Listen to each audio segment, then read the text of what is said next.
sadyang mag-landfall ang bagyong Marcel sa lalawigan ng Cagayan.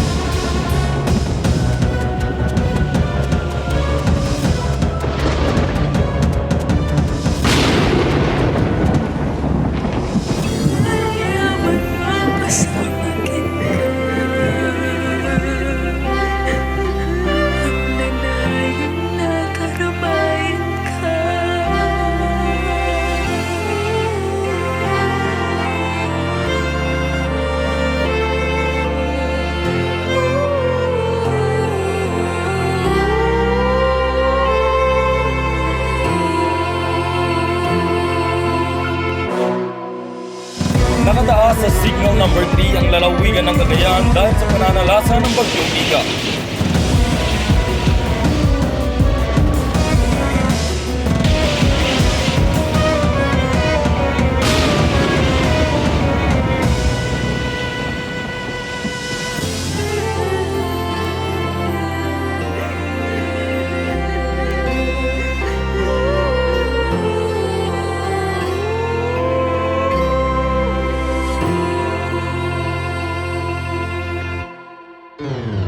Mapaminsala, ganyan inilarawan ng Pag-asa ang Super Typhoon Ophel, direktang tatama sa Cagayan.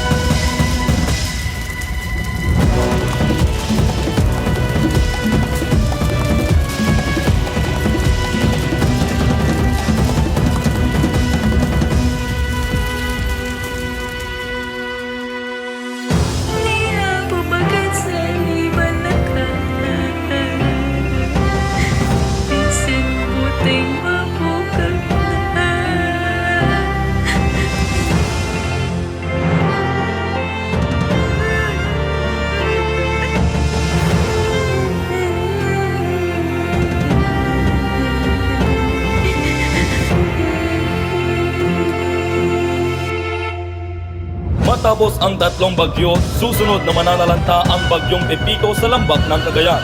Bagaman inaasang ikina ang pinsala nito dahil sa Sierra Madre.